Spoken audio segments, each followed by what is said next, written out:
Olá, meu nome é Felipe Bellini, estamos aqui para mais um vídeo no canal e hoje vamos falar sobre consciência negra no decorrer da história do curso brasileiro.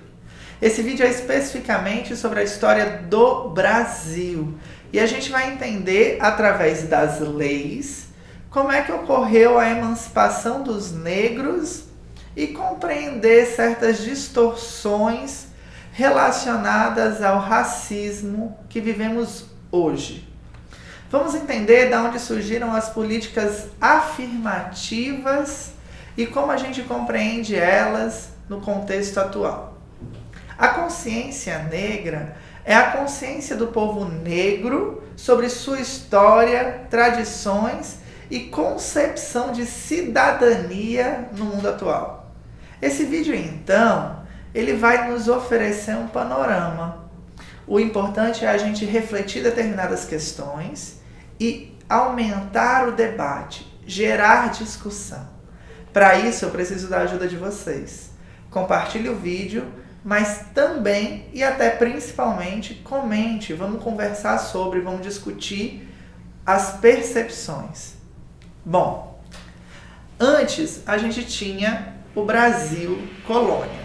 Na perspectiva do Brasil colônia, a gente tem um Brasil colonizado pelos portugueses, cuja a principal iniciativa era a exploração de recursos.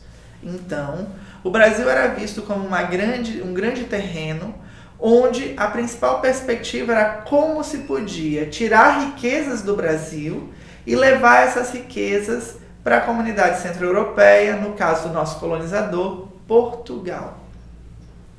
Tendo isso em vista, diferentes políticas que nunca aconteceram no centro do mundo, no centro civilizado, entre muitas aspas, ocorreram aqui no Brasil. Entre elas, a escravidão. A escravidão é um processo terrível, onde determinados povos subjugam outros.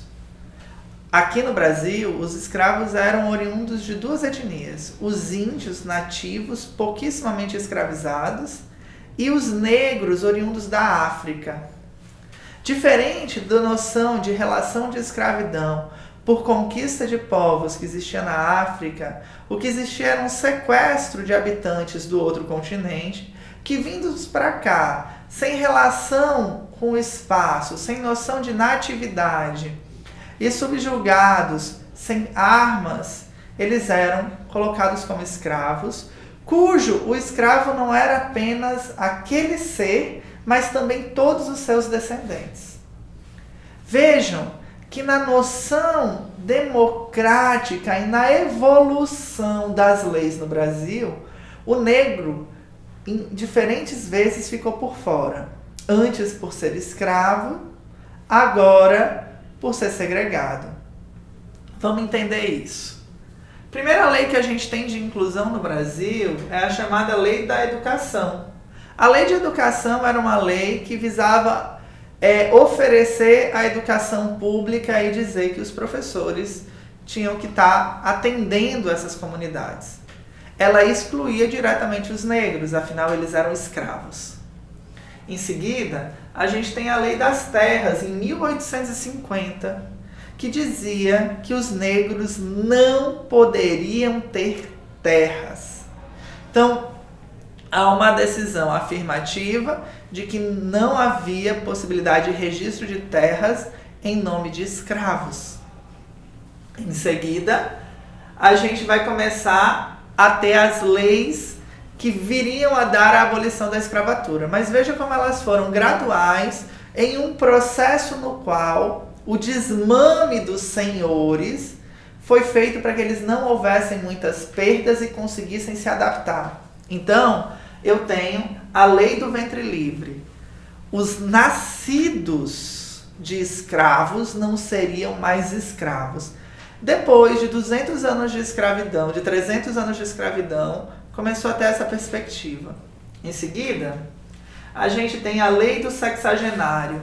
Em 1885, quase 385 anos de escravidão depois, a gente vai ter a noção de que as pessoas acima de 60 anos, lembrando que a expectativa de vida era baixíssima, um escravo vivia 40 anos, então ele não vivia para ver sua liberdade, os que assim conseguiam eram alforriados. Só depois, em 1888, 100 anos antes da nossa Constituição brasileira, é que existe a abolição da escravatura. Pasme. A abolição da escravatura foi feita, a abolição da escravidão foi feita para não haver reforma agrária e foi realizada de maneira a não se pensar em políticas públicas para absorver os escravos. E daí você pensa, ok, mas esses escravos agora iam começar a receber grana. Não. A partir do momento que houve a abolição da escravidão, os senhores, para não pagar aos escravos, passaram a contratar e receber os imigrantes. Esses imigrantes italianos, espanhóis, vinham para trabalhar nos campos em busca do novo continente, das novas terras, e recebiam os lugares dos negros, recebendo salários em condições ainda assim subhumanas. A gente pode fazer um vídeo sobre isso. Mas e os negros? O que ocorreu com eles? Eles passaram a mendigar, eles passaram a se prostituir, eles passaram a favelizar, porque eles não tinham renda e não tinham condições. Eles aceitavam o subemprego do subemprego. E nessa construção, a gente tem os diferentes problemas que foram ocorrendo na situação de urbanização. Para isso, e para lidar com esses negros, com os assaltos, com os crimes que passaram a acontecer porque esses negros não tinham terras, não tinham educação, a gente vai ter a lei dos vadios e capoeiristas. O que era a lei dos vadios e capoeiristas? Aqueles que eram pegos nas ruas mendigando, eles eram retirados das ruas e levados à prisão. Era proibido, por exemplo, ficar deitado numa calçada. Mas o que ele ia fazer? Era proibido, por exemplo, jogar capoeira. Era proibido, por exemplo, uma aglutinação de pessoas para dançar, para se comunicar, se elas fossem negras, porque era entendido. Inclusive, eles podiam ser presos por incitação à violência. Mas ok, daí você já está conseguindo ver o momento da época e todas as complicações. Mas o que foi feito para mudar naquela época? Veja só, a primeira lei de inclusão real no Brasil, ela vai surgir em 1968, mas ela não trazia a noção dos negros. Porque o que ela visava era que os agricultores e os filhos de fazendeiros pudessem ter prioridade em cursos como aquicultura, como veterinária. Por quê? Era visto que eles iam potencializar o meio rural. No entanto, os negros não tinham terras, os negros não tinham recursos e os negros não estavam ali. Toda essa condição, ainda assim, é vista como uma melhora, mas só melhora mesmo 100 anos depois da abolição, quando a gente tem a Constituição Federal de 88, a chamada Constituição Cidadã. Na Constituição Cidadã de 88, pela primeira vez se tipifica racismo. Racismo é claramente abordado na lei. Ou seja, demoramos 388 anos para abolir a escravidão, demoramos 488 anos para ver a criminalização da escravidão sendo discriminada no livro. Esse grande problema, essa grande realidade trouxe consequências reais, que apenas há 30 anos começaram a ser diretamente refletidas e debatidas a partir do berço da lei. Paralelo a isso, os diferentes órgãos internacionais começaram a discutir movimentos afirmativos para reconquistar esses povos que foram segregados. É importante entender que a abolição foi pressão externa dos ingleses e também a pressão das ações afirmativas vieram a partir de pressões externas pela Unesco. Na Conferência de Durban, foi estabelecido e o Brasil reconheceu, e diferentes estados reconheceram, que era necessário nos países onde houveram escravidão, ações afirmativas para reestabelecer as posições sociais e a favor da igualdade. E daí a gente vai começar a ver as leis que começaram a ocorrer a partir de 2003, para que a história e tradição negra, assim como o Estatuto de Igualdade entre raças, passasse a ser considerado de fato e alimentado através de políticas públicas. Veja só, em 2003 a gente tem a Lei 10.639, que traz a cultura afro para dentro das escolas. Ela traz a história e cultura afro para dentro das histórias, numa perspectiva de conhecer as suas origens, conhecer as suas tradições, conhecer os seus artesanatos, conhecer as suas histórias, as suas lendas, as suas religiões. E agora, menos de 20 anos que isso está sendo colocado, há 15 anos que isso está sendo colocado, políticas incisivas perseguem as discussões sobre outras religiões, sobre outras culturas. Um exemplo claro disso é o Escola Sem Partido, que diz que nós devemos nos calar a falar de religião na escola. Falar de religião não é doutrinar ninguém. Falar da história e cultura de um povo que está nas suas raízes. Eu tenho raízes negras, você possivelmente tem raízes negras. A nossa história permeia a história deles. É uma história conjunta que reúne um povo mestiço, pardo, negro, branco, e que lá fora não é visto como branco, é visto como latino. Porque essa mistura e esse sangue alicerçado faz parte. Então começa a ser debatido isso. E daí eu tenho a primeira política de saúde.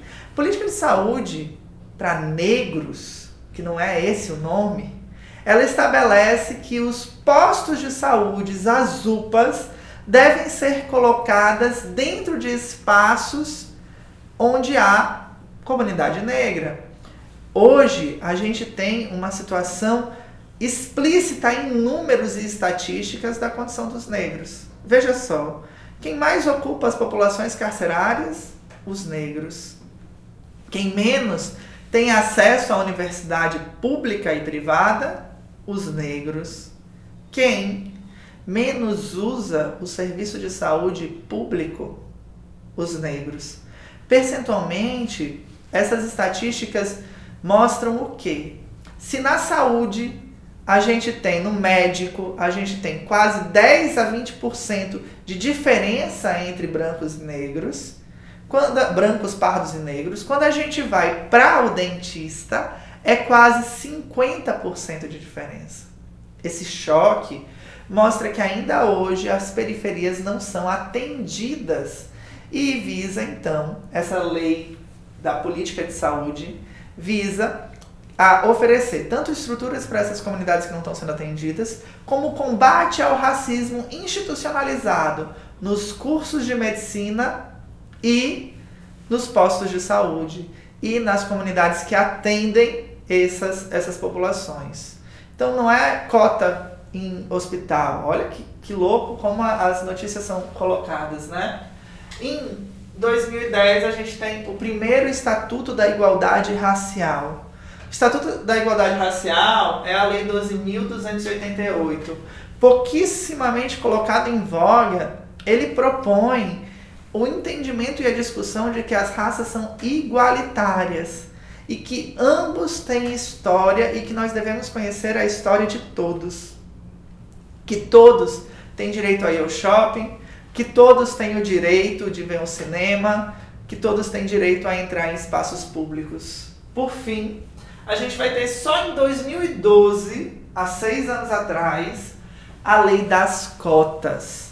A Lei das Cotas, ela surge oferecendo 25% das vagas a negros e pardos nas instituições públicas.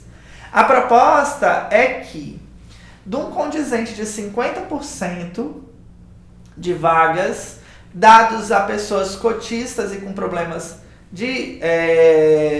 orçamentários, ou seja, pessoas pobres com necessidades reais, que vivem com um salário mínimo para 2 pessoas, a gente tenha também uma parcela relacionada aos negros na mesma situação. propondo assim a entrada dos negros em condições de necessidade às escolas. O que a gente tem então é um reforço de política pública. Eu não concordo com a lei de cotas, ou eu concordo com a lei de cotas. Não tem problema. Nenhuma ação afirmativa é necessariamente sentida como justa para todos. O que tem que haver é novas estratégias, novas políticas, e essas políticas afirmativas têm sempre um caráter temporário para serem realizadas enquanto aquilo lá é um problema da sociedade. Quando os números se igualam, esses problemas, essas leis afirmativas se modificam. Pessoal, quando a gente pensa na história negra, e por isso eu escolhi essa proposta de mostrar as leis e como elas foram colocadas para descrever a história, é que no Brasil a gente tem uma grande dificuldade dos ícones negros. Veja só, nós temos pessoas negras na música, na dança, no samba, no funk, sim. Mas quando a gente vai ver os protagonistas da luta negra no Brasil e os eventos de protagonismo de luta negra no Brasil, isso sumiu. A gente não tem dados. Existem, a gente consegue achar, mas eles não são mostrados, o movimento não é fortalecido a partir desses ícones. Veja só, eu coloquei aqui os nomes mais buscados quando se pensa em negros e luta pelos negros. E a gente vai ter Zumbi dos Palmares, que teve o seu quilombo, que também fez escravidão dentro do quilombo, mas ele se torna um ícone da luta por querer condições iguais aos brancos e também por se rebelar ao sistema. Mas ele é o nosso grande ícone de luta da consciência negra no Brasil? Existem outros? Existem. Mas olha só, Marielle, morta, assassinada, vereadora, contemporaneamente passa a ser o ícone negro mais lembrado na relação de políticas da comunidade negra. E Joaquim Barbosa, o grande expoente de sucesso dos negros nas noções de desenvolvimentos profissionais. Claro, existem outros? Existem. Mas na história da luta negra no Brasil, não é na história da cultura artística, não. Na história da cultura negra, onde estão esses ícones? Por que a gente não conhece eles? Por que a gente não relembra deles quando a gente pensa nos nossos livros de história, nos nossos heróis? Afinal, a consciência negra é tanto do cidadão negro em se entender enquanto cidadão, quanto da sociedade que o compreende como parte dela e entende a sua história. É isso, eu espero que você tenha gostado desse vídeo e até a próxima. Tchau, tchau!